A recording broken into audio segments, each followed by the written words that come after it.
राधे राधे। हमने ये सुना था अपने पिछले वीडियो में कि गुरु पूर्णिमा का उत्सव किन के ऑनर में मनाया जाता है, जो है महर्षि वेदव्यास। अब वेदव्यास जी ने 18 पुराणों की रचना की थी। अब हम समझेंगे कि उन 18 पुराणों में कौन कौन से पुराण आते हैं और उन पुराणों का महत्व क्या है। सर्वप्रथम है ब्रह्म पुराण। इसमें टोटल आते हैं 10,000 श्लोक। इवन दो इसका नाम ब्रह्म पुराण है, इस पुराण के अंदर आपको लगभग भगवान विष्णु और भगवान शिव की ही कथा जानने को मिलेगी और इसमें ब्रह्मा जी का कहीं पर भी कोई भी उल्लेख नहीं है। इसमें आपको भारत के विभिन्न मंदिरों में जो कारीगरी आती है उसके बारे में जानने को मिलेगा। फिर पहले की युद्ध कला जो होती थी देवताओं की, उसके बारे में इसमें आता है। फिर नेक्स्ट आता है पद्म पुराण। इसमें है टोटल 55,000 वर्सेस। ये बहुत ही डाइवर्स है। इसमें ना ब्रह्मांड में ग्रहों का, नक्षत्रों का, फिर प्रकृति का, इन सब का वर्णन आता है। जो भगवान विष्णु का ही अंश माना जाता है प्रकृति, इन सबको बहुत ही डिटेल में बताया गया है।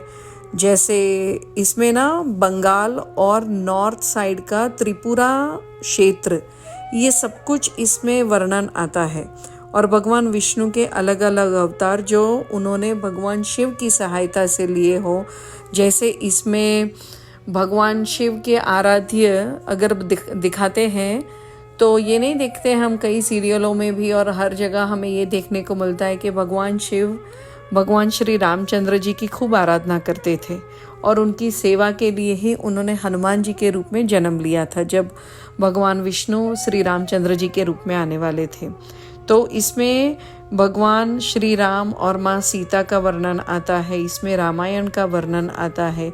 ये सब कुछ आपको पद्म पुराण में मिलेगा। इसके बाद आता है विष्णु पुराण। विष्णु पुराण में 23,000 श्लोक है कम्प्लीटली। और ये सबसे अधिक अगर बोला जाए ना सभी पुराणों में, तो ये एक ऐसा पुराण है जो ज़्यादा से ज़्यादा पढ़ा गया है और ज़्यादा से ज़्यादा इस पर रिसर्च भी हुआ है, क्योंकि इसमें अलग अलग वंश की कंप्लीट क्रोनोलॉजी भी आती है। जैसे सूर्य वंश की आती है, चंद्र वंश की आती है। फिर अगर मेन वैष्णवों का कोई मेन टेक्स्ट अगर है apart from Shrimad Bhagavat Mahapuranam and Bhagavad Gita, this is one of the ones that is followed the most, Vishnu Purana. उसके बाद आता है शिव पुराण, जिसमें है कंप्लीट 24,000 श्लोक, 24,000 श्लोक आते हैं, जिसमें भगवान शिव की संपूर्ण कथाएं और उनकी जीवन लीला आती है। उसके बाद आ गया श्रीमद् भागवतम महापुराण। श्रीमद् भागवत महापुराण इस पुराण राज्य तिलकम, इसमें 18,000 श्लोक हैं और ये हिंदू सनातन धर्म, ये हिंदू सनातन संस्कृति का सबसे प्रिंसिपल टेक्स्ट माना गया है अपार्ट फ्रॉम भगवद गीता। ये आप ये समझ लो कि वैष्णव की नाड़ी है, ये वैष्णव के प्राण है श्रीमद् भागवत महापुराणम, क्योंकि इसमें भगवान श्री कृष्ण चंद्र की संपूर्ण जीवन चरित्र और जीवन की संपूर्ण लीला आती है, जो दशम स्कंद में दर्शाई गई है। खास करके ब्रज लीला जो श्री ठाकुर जी ने की थी गोपियों संग, ग्वाल बाल और गोप संग, श्रीमती राधा रानी संग, ये सब कुछ आपको बड़ी सुंदरता से श्रीमद् भागवतम में देखने को मिलेगा। 10th चैप्टर भागवतम का, दशम स्कंद। नेक्स्ट आता है नारद पुराण। इसमें है 25,000 श्लोक।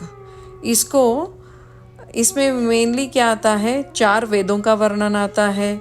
फिर इसमें चैप्टर्स 92 to 109 हैं जो समराइज हुए हैं बाकी के 17 महापुराणास में भी। तो इसमें आपको सभी देवताओं का लगभग सुनने को मिलेगा, जैसे कि आपको भगवान विष्णु के, भगवान शिव के, फिर देवी मैया के, भगवान श्री कृष्ण अवतार, राम अवतार, लक्ष्मी अवतार और माता महालक्ष्मी के विभिन्न अवतारों के बारे में ये सब कुछ आपको नारद पुराण में जानने को मिलेगा। अपार्ट फ्रॉम दिस, इसमें आपको ग्रह, नक्षत्र, एस्ट्रोनॉमी, ये सब कुछ नारद पुराण में मिलता है, जिसके 25,000 श्लोक हैं। इसके बाद 7th पुराण है मार्कंडेय पुराण, 9000 श्लोक है इसमें। इसमें भारत का जो माउंटेन है ना, विंध्याचल पर्वत, वेस्टर्न रेंजेस ऑफ इंडिया, इसके बारे में डिटेल में आपको मिलेगा। नर्मदा नदी, तापी नदी, इनका प्रादुर्भाव कैसे हुआ और इनका महत्व क्यों है हिंदू सनातन संस्कृति में, ये सब कुछ आपको मार्कंडेय पुराण में मिलेगा। मार्कंडेय ऋषि कौन थे? ये ब्रह्मा जी के शिष्य हैं और इस पुराण में देवी महात्म्य और शक्ति की पूजा और शक्ति की महिमा भी बताई गई है मार्कंडेय पुराण में। अगला 8वां पुराण आता है अग्नि पुराण। अग्नि पुराण में 15,400 श्लोक हैं। इसमें आएगा आपको संपूर्ण मिथिला नगरी का विवरण।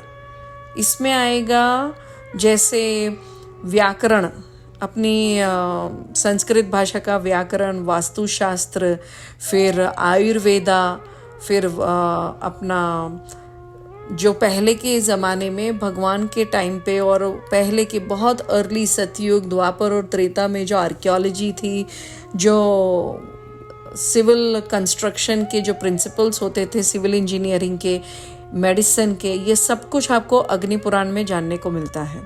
उसके बाद आता है भविष्य पुराण, 9th पुराण, जिसमें 14,500 श्लोक हैं।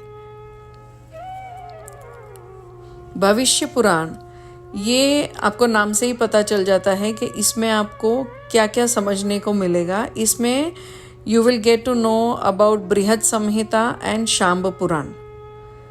ये हम नेक्स्ट जो दूसरा हम वीडियो बनाएंगे ना, इस वीडियो में आज हम सिर्फ 9 पुराणों को डिस्कस कर रहे हैं, बाकी के 9 हम अगले वीडियो में बनाएंगे। तो उसमें आपको बताएंगे कि ये जो भविष्य पुराण है इसका किस ओर संकेत जा रहा है, जैसे बृहद संहिता और शांब पुराण। अब हम आगे की वीडियो में आगे की चर्चाएं करेंगे। तब तक के लिए राधे राधे। प्लीज़ लाइक कीजिए हमारे वीडियोस को, फॉलो कीजिए और सब्सक्राइब कीजिए।